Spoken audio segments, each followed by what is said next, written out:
Welcome to the Bolt Podcast. I'm Todd Birch, keynote speaker, entrepreneur, and mental fitness coach. I'm here to help you unlock your leadership potential and ignite your personal growth. On the Bolt, my guests and I will dive into inspiring stories of transformation, showing how small shifts in mindset can lead to life-changing benefits.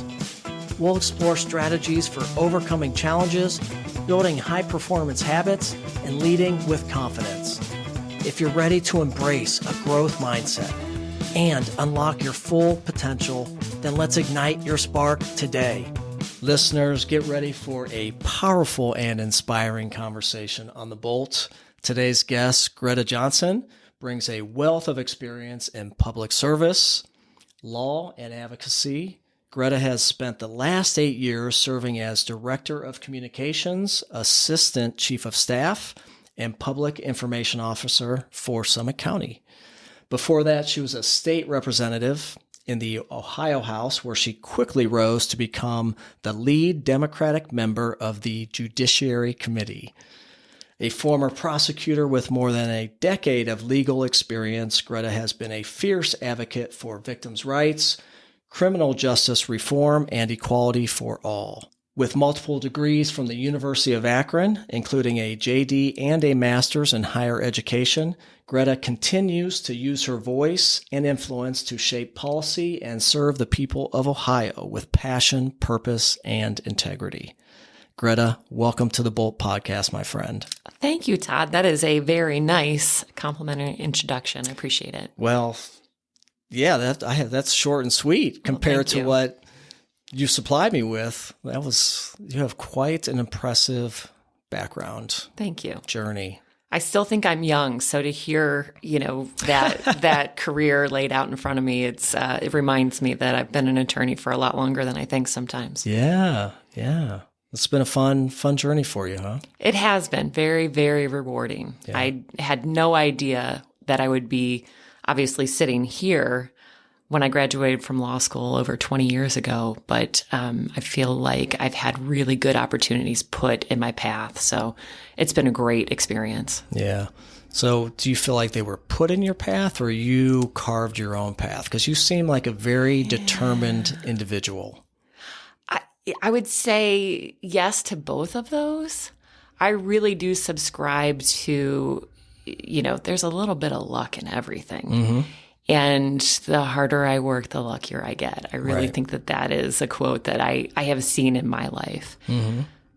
I really feel that I've always had a 5-minute plan, not a 5-year plan.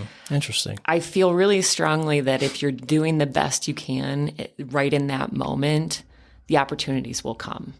So the opportunities being put in front of me, there's some luck to that, being in the right place at the right time, knowing the right people. Yep. But the other part is that I work really hard wherever I am so that when opportunities come up, other people I think of me. And I've been very fortunate to have a lot of great people in my life who have thought of me in ways that I might not have otherwise thought of myself. Yeah. You have to do the work. Yes. Right? You have to do the work. And I think that's what some people miss out on. Yes. There's no handouts. No. And you and I didn't come from silver spoons. Definitely not. So that hard work ethic, where do you think that comes from? Oh, definitely from my parents. Yeah. Both of my parents were public servants. Okay. So my mom was a teacher, and my dad, when I was very young, was an air traffic controller. Oh. And lost his job in 1981 with the air traffic controller strike. Oh, wow. And so I watched my dad work lots of different jobs when I was quite young, working his way up at a local factory. And I watched my mom at the same time, who had been a stay-at-home mom. She went back to college. She, long before we were doing classes over Zoom, I can remember my mom getting up very early and watching PBS. They were doing classes through a local community college, and she would watch the lecture in the morning. Really? On PBS? Yes. Oh. Get us ready. Cool. The local PBS. Right. Get us ready for school. And then she would go to work. And she worked at a grocery store, and she was a police dispatcher, and then put herself through school again to become a teacher. So I have seen both of my parents do whatever needed to be done to keep our family going. But I didn't realize as a kid the sacrifices they were making. I just saw them working hard. And that looked a lot like most of my friends' families and all of us sort of being from what I would call pretty humble beginnings. Right. So that's where I think I just saw it every day. My parents got up and went to work and worked hard. And, we worked hard in the yard, and we worked hard when we were practicing for sports. And they just took a lot of pride in the life that we were all building together. Yeah, I can absolutely relate to that. Same here. Blue collar. Yeah. Both my parents worked 2 jobs as long as I can remember to help, give us a good education and provide basic things. Right. It was definitely humble beginnings. But I think you get a sense of pride, right? You don't know that at that age, but now looking back and reflecting, you can see where that nucleus was built. So. I remember saying to my parents, this was probably, over 10 years ago, as I looked back, I didn't know we were poor. And I said that, and my mom said, well, then we were doing something right. I didn't know how much they were struggling at certain times, especially when my dad had lost his job with the FAA. I just didn't know. I was pretty young. I was 4, 5, 6. Sure. But I didn't know. Right. We still had what I thought was a very comfortable life. Right. So I attribute a lot of that to their hard work and, making sure that I didn't feel that struggle was really important to them. Yeah. Yeah, same here. My dad was in the rubber factory, as many in this area were, and got laid off. And I think we were on food stamps for a minute, I was told, but I certainly don't remember that. We always had food and shelter, right? The basic necessities. And if we wanted something extra or nicer, then we went and worked for it. That's right. So I was shoveling snow, mowing grass, then a paper boy. And so I've always worked. Yes. To get the fancy pair of cleats or the BMX bike or, whatever it was. Yeah. I think, we talk about that being humble and working hard. But, at the time, I didn't know. I was very sheltered in a way that I did not have a good world understanding of what poverty really looked like and what real financial struggles looked like. We were not vacationing every summer or, doing fancy things ever. And there was one car that usually needed fixed in the driveway. But I feel lucky that was as bad as it ever got for us. Right. So I'm sure you... Same thing. We were actually just talking about this the other night about vacations as kids. And I don't remember, maybe Myrtle Beach once. Right. We went to Virginia Beach once and went to Florida once when I was in high school. And, right. Easy one that you could drive to. I know we certainly didn't fly. I don't ever remember flying, but Yeah. Good stuff. It was... Different. But I have no, when I look back, there's no longing for having something different. I had the great childhood friends, the neighborhood gang, riding our bikes all over town. Exactly. For sure. Yeah. Playing football. Yes. Wiffle ball, some sport, whatever it was. I'd rather do that than go on vacation. Right. That's what my summers were filled with. For that. For sure. I was telling my kids the other day, they all walk around with these giant water bottles. Oh my gosh, those huge Stanley cups. I can't remember drinking water as a kid. It was Kool-Aid. Right. When you went to someone's house, it was the nasty Kool-Aid. The little hugs or I don't remember. We'd hit our bikes in the morning. I don't, maybe a drink from a hose, to be very cliche. No. But that was it.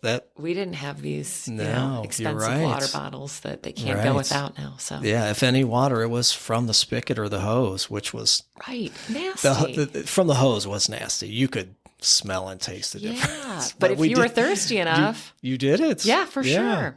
That's so funny. Yeah. Were you a tomboy growing up? I guess sort of. Okay. Because you were always pretty involved in sports, right? Yes. But, you know, I grew up in a very small town. And the only sport I played when I was little was like t-ball and softball. That was all that was available, you know, before you got into junior high. There wasn't a youth league for a lot of things. You know, there were little basketball clinics here and there. I was just very much playing with kids all the time. We had lots of kids our age. I have an older brother, but there were a lot of kids in the neighborhood right around that, you know, 5 years. So we were just, you know, bike riders playing in the backyard, putting up a volleyball net then. So I guess kind of a tomboy, but man, did I love my Barbies. I mean, gosh, yes. So, you know, I sort of a mix of both. Yeah. I would help my dad wash cars in the driveway, but, you know, help my mom in the kitchen. So sort of a little bit of everything. Yeah. For sure. Okay. So you hung the volleyball net. Was that your first foray into what would be kind of a career in volleyball? I think so. I can remember playing in the backyard a little bit, but really didn't get super invested into it until high school. Yeah. I had a great high school volleyball coach who invested in kids. You know, she really took the time to know the athletes on her team, and she started with a couple of other local high school coaches a junior Olympic club program for some of us who really wanted to see what else was available to us. So yeah, just again, like I said, I was putting in the work, but I got really lucky to have invested adults in my life who were willing to do a little extra work to give me the opportunity to see what I could really do. So very lucky in that regard, and I'm happy to see that sport has really, really grown. Oh yeah, it has. I love watching it, especially the college. Yeah, it's so fun to watch. It's a very different game even now than when I was in college. So much faster. Oh, it is crazy. Yeah, the girls and women are so athletic and how hard. Oh, I mean, what are we talking? How fast are those coming in? Those spikes. Well, and a lot of the girls and women playing now really specialize in one sport. Yeah. And I was, you know, I played volleyball in the fall, basketball in the winter, and we played the trio. Sure. And now there's really this push to be just a one sport athlete. So I think they're hyper focused on those skills. Right. Yeah. Yeah. Good, bad, or indifferent. We could have a whole conversation. I know. We could spend an hour talking about youth sports. Because it's changed. Yes. But so this led you into, because you ended up playing varsity volleyball at the University of Akron. I did. Yeah. It was a great opportunity to be able to put myself through college. So let's talk about this amazing career. Very impressive career. Did you know as a kid that you wanted to get into law? You know, a lot of kids, right? Yeah. What are you going to be? I want to be a doctor. I want to be a lawyer. No, I mean, I was definitely a smart mouth kid who I know I heard several times, oh, she's going to make a great lawyer. But when I was in college, my undergraduate degree was in secondary ed. I thought I was going to be a high school English teacher. That was the path I was on. What changed? I decided to go to grad school. Again, working hard, great opportunity in front of me to continue my education, grad school. I worked for the senior woman administrator in the athletic department as her grad assistant. She and I came to Akron at the same time. Her first year as an admissions professional was my first year on campus, and she was just very supportive. Offered me the position, and I was like, that sounds great. I don't have to get a real job yet. I can keep going to school. On campus, perfect, really, right? And I was very interested in learning more about the administrative side of college sports. Oh, okay. You know, the mid to late 90s were really like creeping up on that pivotal shift of the conversation of paying student athletes, monetizing their performance or, there was a lot of discussion happening because it's such a big business. It is. So I was very interested in learning about the business side of college sports. So I worked on my master's degree in higher ed, sort of at that point thinking I'll stay in higher ed and perhaps athletic administration. And then I was working on that, and I had a great class where the professor was from Tri-C. He was teaching the law of higher education, and I loved that class. I didn't love all of my master's classes, but that one in particular was exceptional. And this is a ridiculous story, but it was one of those classes that was at night. It was like 6:30 to 9:30 once a week. It's a rough one. I was working during the day, going to school at night, and we had a 15-minute break. And I walked outside and, old school Bierce Library, they had sandwich boards outside the library about what was going on. And there was a law school fair that night. And I was like, I'm in a law class. Let me just wander in and see what this is all about. And I started walking around, and there were some law students who were, repping their schools. And this one guy said to me, well, you're signed up to take the LSAT, right? And maybe me, I'm like, yeah, obviously I'm signed up to take the LSAT. Who isn't? And so I'm taking this information, and then as I'm leaving, I see a folder that has LSAT information. I'm like, well, I'm going to grab that. I get home that night, and it turns out that the deadline to sign up for the LSAT was midnight of that night, and that was the late registration. So this is back in the days of dial-up.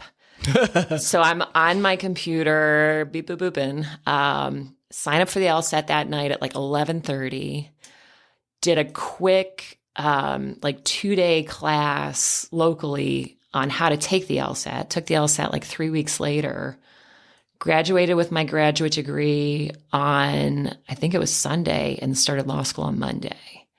So it was really, really fast. Wow. No time to even really take that in and reflect. It was kind of a knee jerk. Yeah. I just have always trusted my gut. Yeah. And that was one where I was very certain in that moment. And once I took the LSAT, I was, I was finishing up that last semester of grad school, and it started to become real, I can do this. And I was fortunate enough to do well enough on the LSAT that there was some financial assistance available that made it a little easier to say yes. Because when I called my parents and said, hey, guess what? Yeah. Not quite done yet. They were not surprised at all, though, I think. So, those early folks who at 8 and 9 years old said, oh, this kid's going to be a lawyer. They knew it before I did, certainly. Yeah. Interesting. Yeah. Wow. In the moment. I mean, that's a big shift in the moment. Yeah. So really trusting your gut. And that changed the trajectory. No question. Of your life and your career. No question. Wow. So take us through the next steps into your first jobs, and then this amazing appointment that you get on the Democratic member. Yeah. So I started law school, and I remember saying my first year of law school, I don't know exactly what I want to do, but I know it's not criminal law. I knew that for certain. Okay. I started out thinking I wanted to do some contractual work. I was interested in using my athletic background, perhaps doing some agency work, repping athletes, something like that, where there was some negotiation involved, but I was thinking about that. And then the first job I had between my first and second year of law school was working in the legal clinic at the university, where we did criminal defense work. And there was something in my head that said, this makes sense to me. I wasn't great at contract work. Civil procedure did not speak to my heart. But criminal law made sense to me in a way that felt very natural. And then the following year, I started working in the City of Akron prosecutor's office. I worked for GERT. So GERT has been a part of my story since I was a law student. Okay. And again, had amazing opportunities there because of people like GERT who just took me along wherever she went. And so I really fell in love with the criminal justice system and how it worked and why it was important to have good people in it. And did some work in Mahoning County, came back to Summit County, went back to work for Gert as a prosecutor and police legal advisor. And I have said often I have prosecuted every kind of criminal case from a seatbelt violation to a capital murder case and everything in between. Oh, gosh. And has been truly some of, I think, the most profound experience I'll ever have as a professional or as a person, for sure. Was working for Gert at the city of Akron, and I get this random text from a woman who worked for the mayor at the time, Mayor Plisquelic, who was my boss, essentially. I worked for Gert. Gert reported to the mayor, report to the mayor's office at 1:00. Well, this can't be good. I went to Gert and I was like, what is this? And she's like, girl, I don't know. So I go down there, and in his conference rooms, the mayor, at the time, Executive Russ Pry was in there. The law director for the city was in there. And then a friend of mine, Phil Montgomery, who I work with now, he was working for the mayor at the time. He's standing there. Oh, so gives you me had all this, the heavy hitters. He gives me this big hug. I'm pitted out. I'm sweating. The mayor report here, Gert doesn't know why. I'm like, somebody died or I'm getting fired. Oh, yeah. Phil gives me a big hug, and I'm like, well, this is getting really weird. I need somebody to tell me what's going on. And it was, we've got this great opportunity for you. We think you would be a great candidate for state rep. And I was like, I'm sorry, what? What? Deep breath. Yeah. But at the time, sort of like the law school story, I knew immediately that I was going to say yes. Yeah. Now, I had, interestingly, 1-year-old twins at home. Oh, boy. At the time. Yeah. A little bit more to think about. A little bit more to think about. Decision. Yeah. But my gut immediately was like, say yes to this. Yeah. But I took a couple hours. And again, so lucky because everyone I talked to, you needed to call 3 people, and they were all, if you're in, we're in. It was a very supportive, if this is, I'm all in. So I got lucky in that regard of having people in my life who were very supportive of that decision, because I said, my gut is saying to say yes. Mm-hmm. So, okay, well, we're all saying yes then. Right. Interestingly, that was a Friday. I had to file my petitions by Wednesday. So I had about 4 days to circulate and collect signatures, filed the petitions on Wednesday. And it really was a situation where it was a primary race. So I had about 90 days to run and win. So really an all hands on deck from my family and friends. We ran the campaign out of my garage, fueled by DiCecco's and Pierre's Pizza. And, I have people in my life who walked in more parades for me than I did because I was doing other events. Right. We'll be right back after this short message. Hey, it's Todd again. Did you know that mental fitness is the secret weapon for transformational leadership? Your mind may be sabotaging you, leading you down a path of stress and negativity. But it doesn't have to be this way. If you're ready to unlock the resilience to empower yourself and the team you lead, listen up. Through the Positive Intelligence Program, PQ for short, I help leaders build mental strength, manage stress, and boost emotional intelligence. Imagine reducing burnout, improving your relationships, and increasing performance, all backed by neuroscience. I'm living proof of its power, having built my own mental fitness with PQ over the last 5 years. Ready to build yours? Visit toddbirch.com or email me at tb@toddbirch.com for a free consultation. Now let's get back to the show. Should we talk more about your experience there? Sure. It was a very unique time to be there. So I was elected in 2014. My first term started in 2015. So we are really on the precipice of, the Trump election, the first Trump election, and the way the dynamics of politics locally and nationally changed. So it was a really interesting time to be there. I don't recommend it. It was rough. So as a Democrat, I was in the deepest minority Democrats had ever seen in the state house.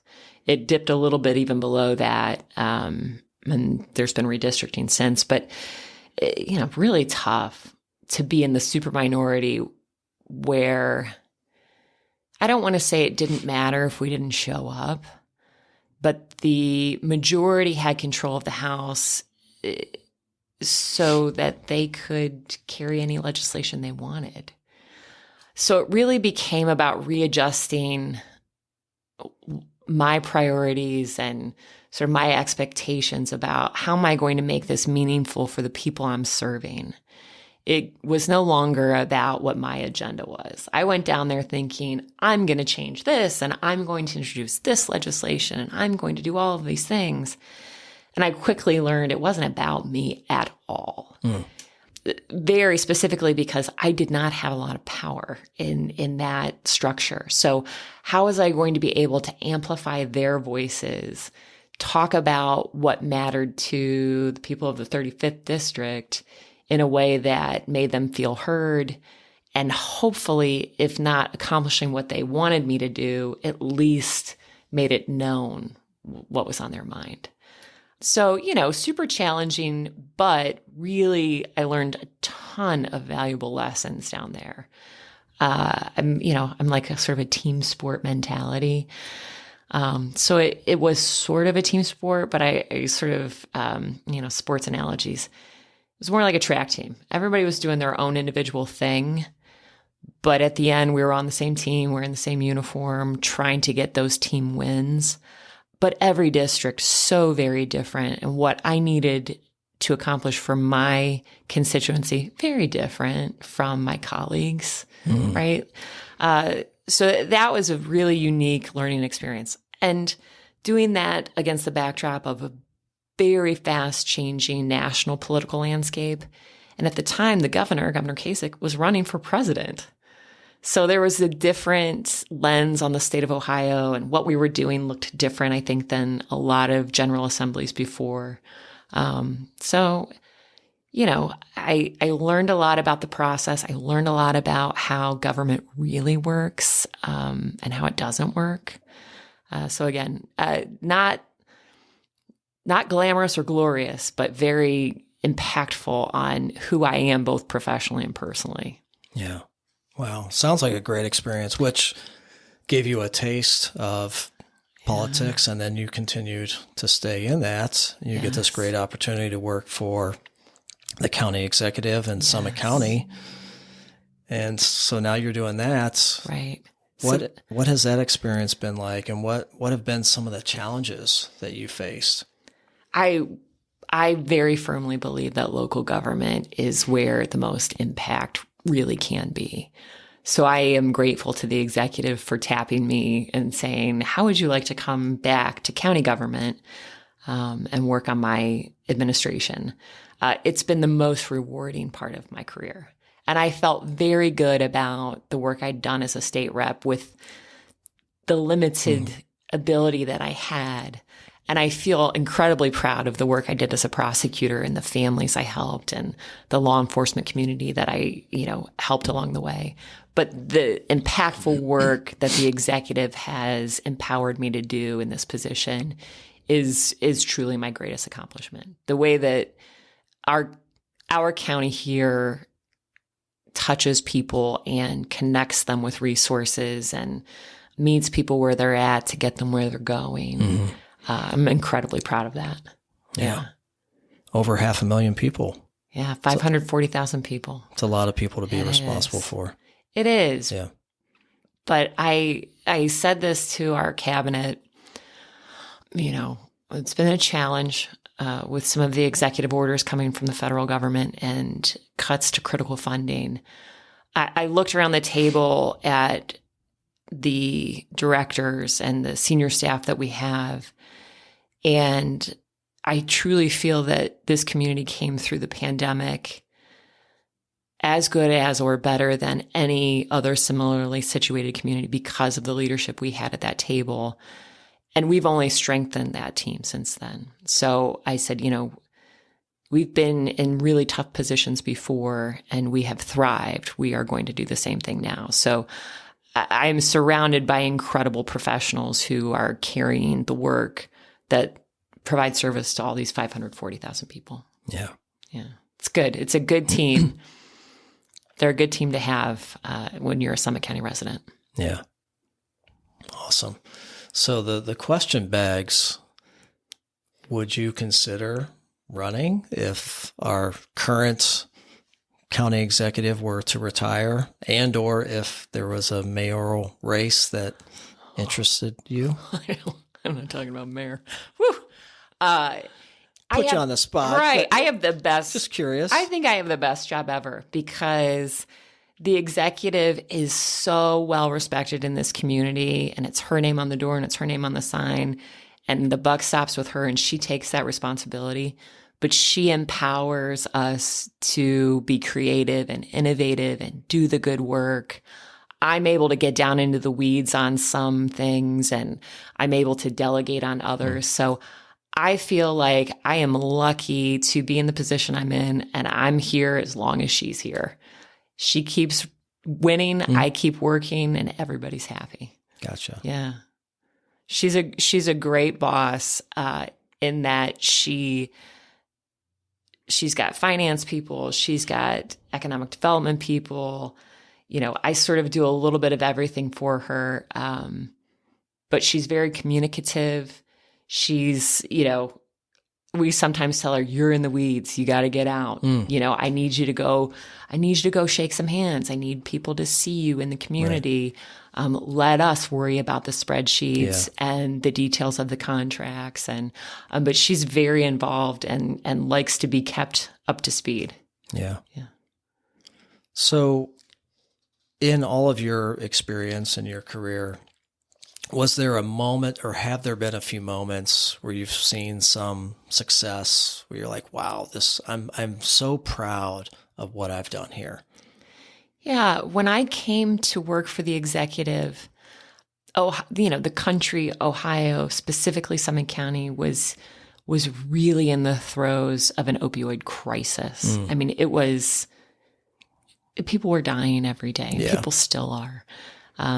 But the magnitude of the crisis was really, really powerful at that time. And I had spent the last 2 years at the State House having nearly weekly press conferences, calling on the governor to do something, to invest rainy day funds, to enact legislation that was meaningful and not punitive, and to look at addiction in a different way. And there was just really a void of leadership. So when I came to Summit County, I was really coming at the executive, like, we need to do this. We need to file a lawsuit. We need to hold them accountable. Be the person. And she was like, could you wait maybe a minute since you've been here? And we'll talk about this realistically and rationally. And, I started working for her in March. In October, she very publicly declared a state of emergency in this county because of the opioid epidemic. And then in December, we filed a lawsuit against 11 distributors and 3 manufacturers of opioids.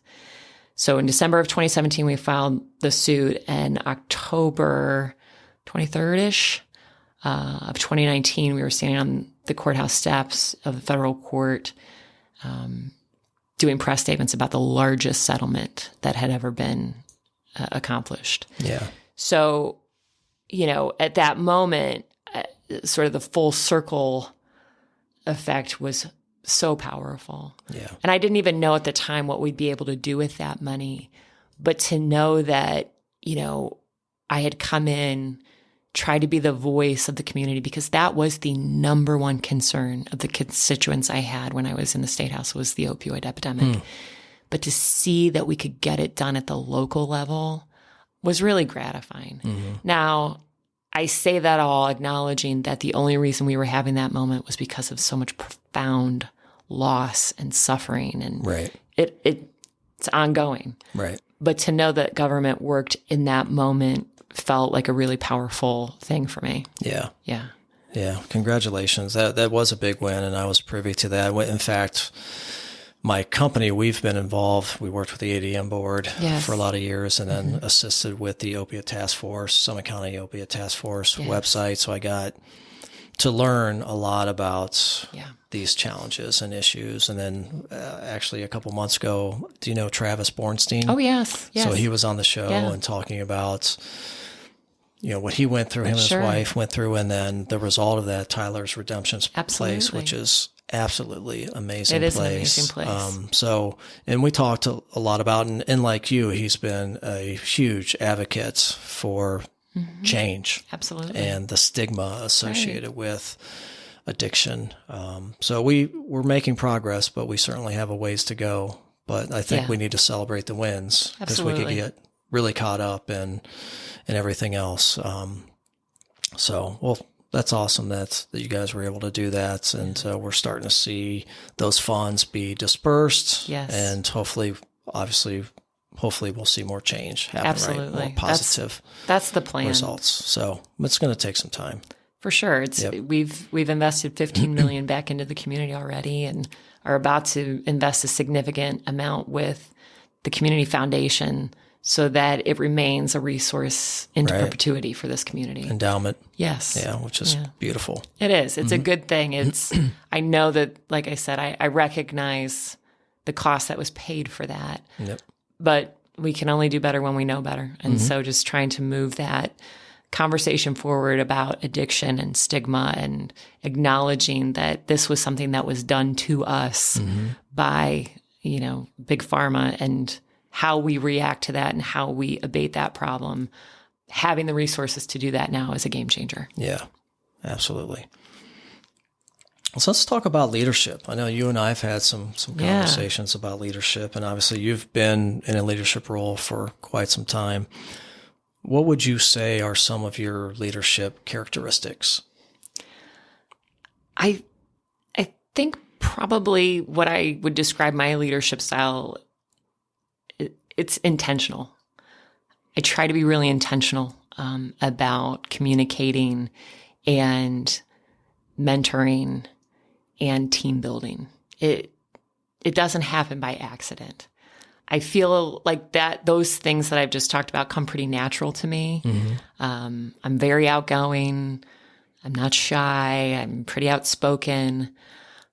But being intentional about the way you bring people together and build a team and support the members of the team so that they are, there's no one way to lead. There are some people who need technical feedback, and some people who need a cheerleader.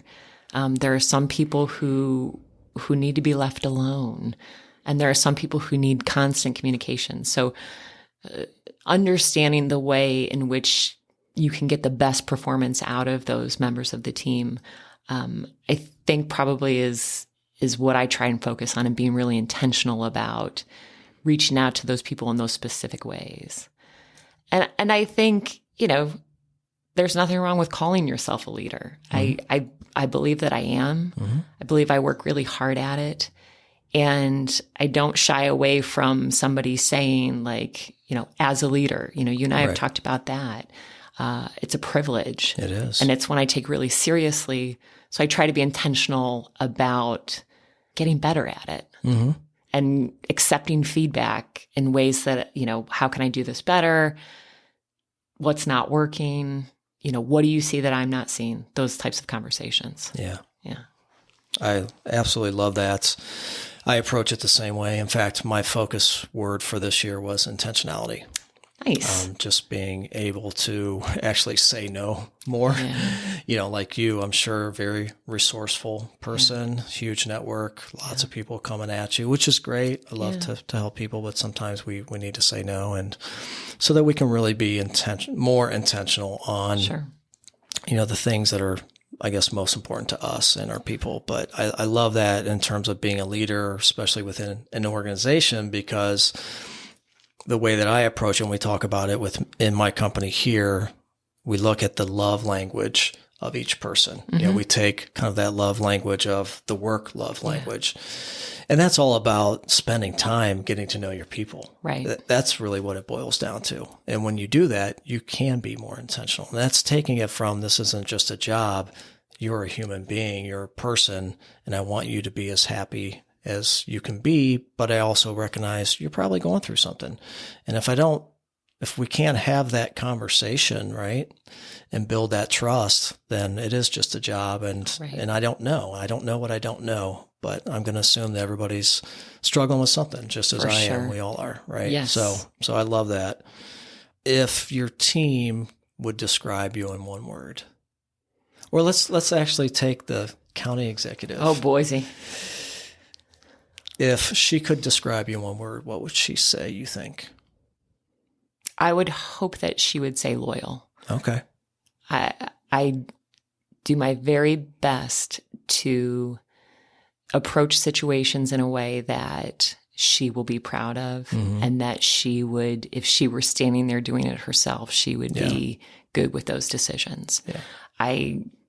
Like I said before, it's her name on the door. And I am always very cognizant of that. And sometimes when she and I have a disagreement, it ends with me saying, it's your name on the door, ma'am. If this is, right. If you want it, I'm getting it for you. If you like it, I love it. So I think that she would come back to that. I would hope. Yeah. And I would think that that's really important for the role that you're in. Yes. To be loyal. Absolutely. But also to have some autonomy as well, which it sounds like you've said the word empowerment several times, and I know that's important. And that took a while for me personally to be able to do that, especially being a business owner, because it's, it was all about me, and I was worried, and, it's my brand and my name. Sure. And eventually it's like, well, it takes a village. If you really want to move the needle, you need to surround yourself with good people, but you also need to allow them to do what you hire them to do. That's it. That was a lesson learned for me. And, but I got there, and Our friend Gert showed me that. Yeah. That I think I do my best to empower my team, because that's all I ever wanted. I just wanted to be able to make decisions and do what I knew I could do. So like you, I try and hire the very best people I can, and then I just get out of their way. Yeah. And support them when they need it and check in on them when they need it. But I find that if you hire good people, treat them well, support them when they need it, the work tends to take care of itself. Yeah. Right. I keep saying, as we're facing these sort of new headwinds, with cuts to funding and changes in the services we deliver, I just keep focusing on taking care of the people who take care of the people. If I can do that, they will keep doing the work. Right. So taking care of that group that then takes care of the next and the next and the next until it reaches, the residents. Right. What's one misconception about local government and or the legal system that you wish you could change, if you could? The people who work in local government are so committed. I mean, I work with the best people. They care deeply about the services that are provided. They work their tails off day in and day out. And nobody ever got rich in public service, right? I mean, these are highly educated folks who really could do different things with their lives, but they're committed to the services we provide. And so I get real hot if I hear somebody, sort of using it in a pejorative, like, oh, government worker. No, those are public servants. They are doing the work of making sure your toilets are flushing, the sewers are running, that people are being enrolled in Medicaid, that, your streets are being swept, bridges are being repaired, that there is appropriate accommodation at the jail, that, all of these things that people, I think, sometimes take for granted or don't understand or don't even stop to think about how it happens. Right. The people I work with are just phenomenal and deserve all of the respect and praise. I'm not here for this narrative that there's so much fat that needs to be cut in government and that, government workers are lazy. Like, I'm not here for that. And I'll fight you about that for sure. Yeah. Okay. Yeah, it's funny. And you're right. We do take it for granted, but sure enough, when something breaks or something goes wrong, That's right. Right. Then you are like, oh yeah, there's a reason. And I think if we just had a little bit more gratitude, we talk a lot about that on the show, but, Nobody wants to talk about the HVAC system at the jail until it impacts someone in their family. right. Exactly. Right. Yep. If you could go back and give your younger self one piece of advice, what would that be? That resting is not quitting. We talked about like needing to like say no sometimes. And yeah, this like hard work, and we're of sort of that same era where you just got to grind, right?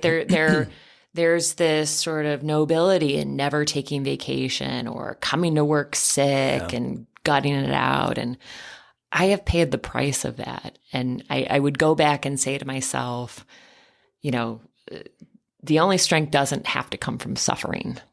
Like take a break, rest, recover, take care of your body, take care of your mental health, your physical health, instead of just going and never giving yourself a little bit of time to recover. I think that is one thing I wish I could go back and say. I struggle with it now. Yeah. I think there's a certain, I am envious and proud of the 20-somethings who work for me because they prioritize it, and they should. Burnout is real.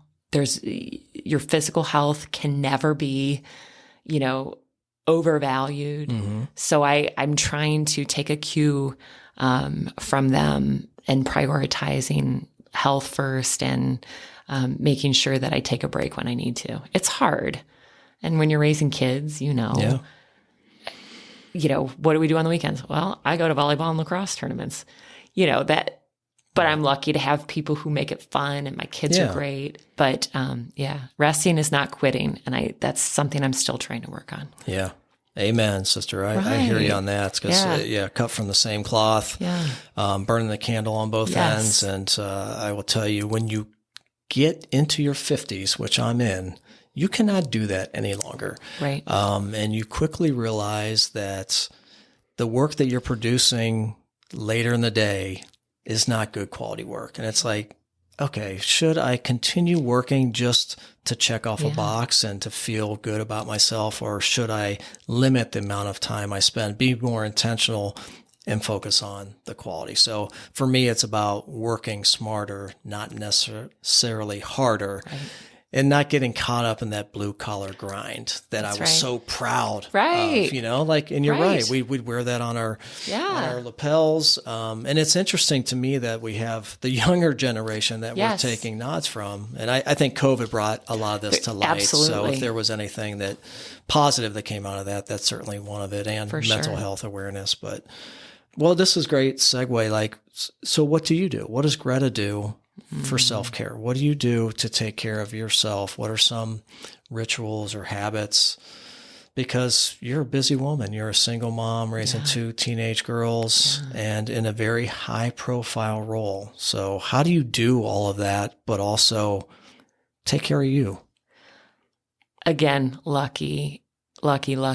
My kids made friends early on in school with some great girls who have these wonderful families. And so I find that the way I, like when am I exhaling?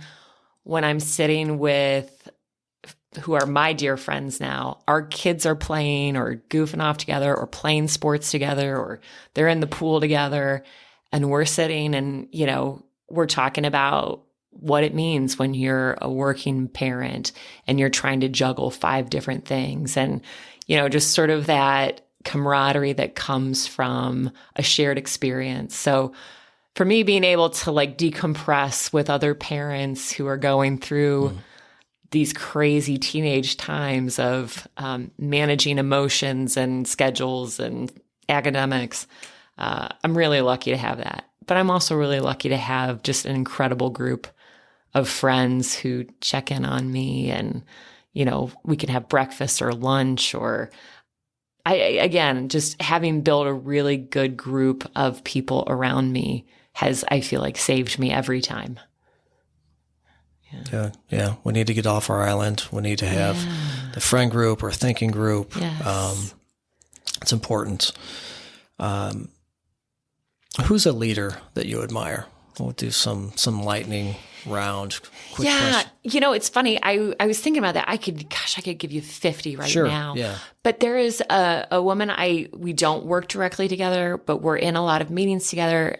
Christine Mayer, who leads the GAR Foundation. Yeah, I know Christine. I just admire her so much because I think we're very different. I look at the way she quietly leads. She is very thoughtful. I've never seen her react to something where I tend to have to pull myself back from, speaking too quickly or, so I'm trying to take some cues from her.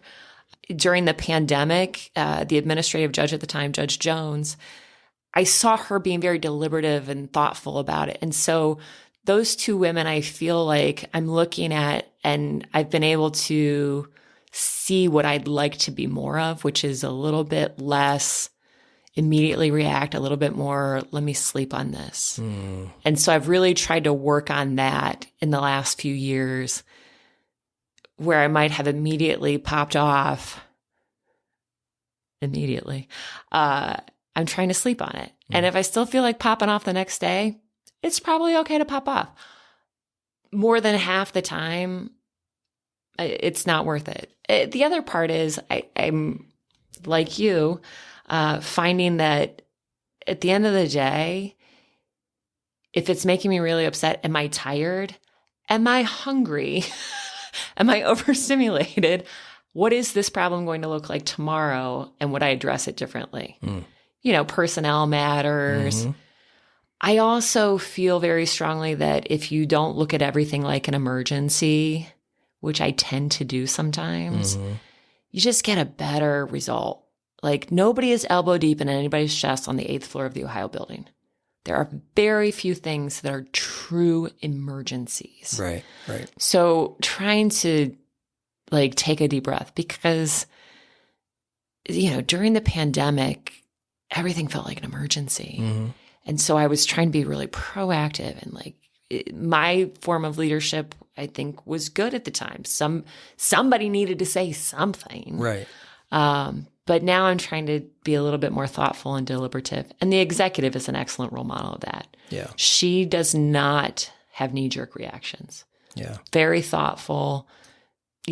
Let's talk about it, and then let's talk about it again, and then we'll talk about it again. Right. So that's women like that. I feel I'm watching and seeing what I'd like to be more of. Yeah. Yeah. Awesome. Greta, how do you define success?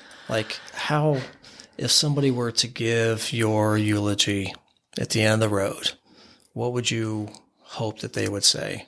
Yeah. I mean, it's hard not to get emotional to think about my kids in that equation.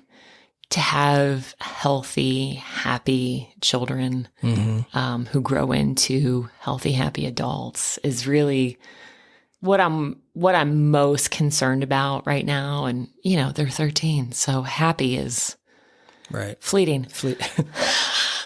Professionally, I don't know how I define success, because, like I said, it's always a 5-minute plan. So at the end of every day, I sort of, when I'm crawling into bed, do I feel like I did my best that day? And do I feel good about the work that I did?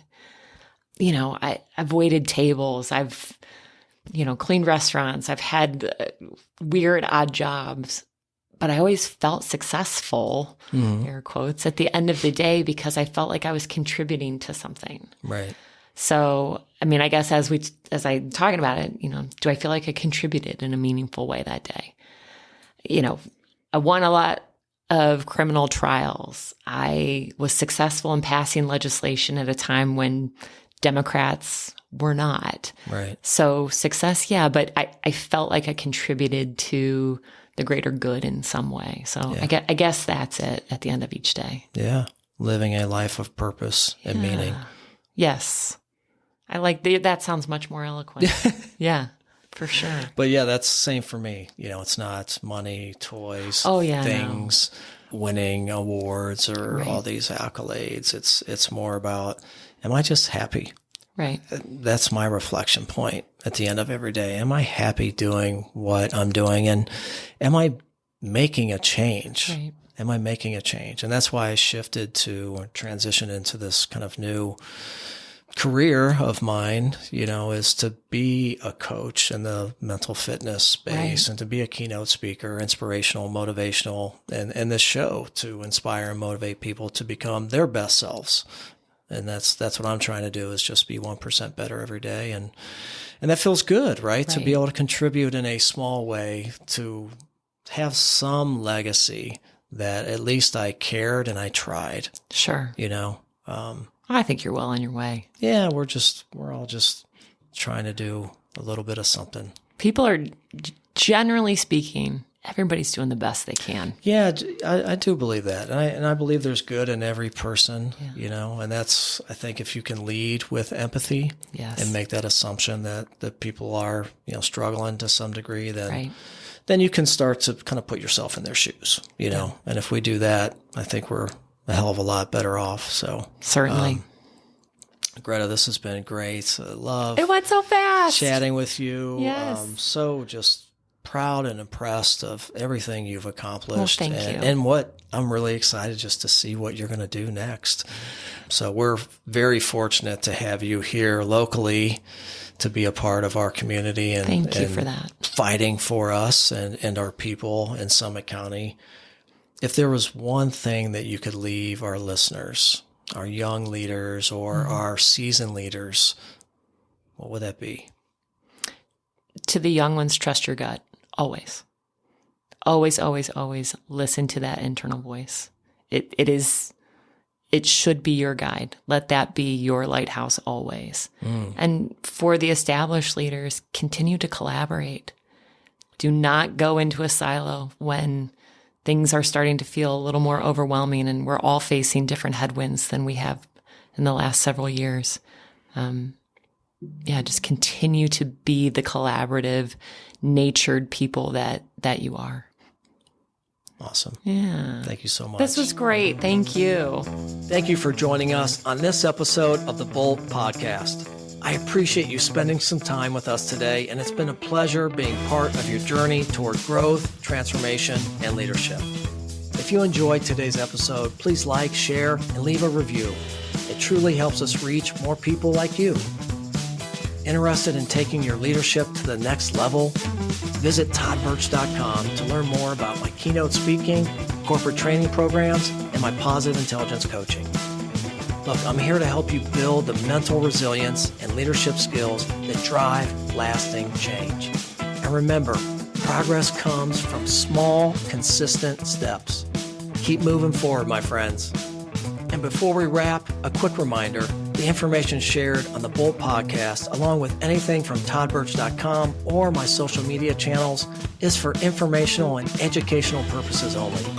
We all need support, and if you're seeking meaningful guidance, one of the best things you can do is talk to a licensed professional. Whether that's a physician, therapist, or coach, they can provide the support and care you deserve. The content on this podcast is not a substitute for professional advice, diagnosis, or treatment. If you're facing a medical emergency or need immediate assistance, please reach out to the appropriate healthcare provider or emergency services. Hey guys, take care of yourself, stay kind to your mind, and remember, help is always available when you need it. Thank you for being here. I appreciate you, and we'll see you next time.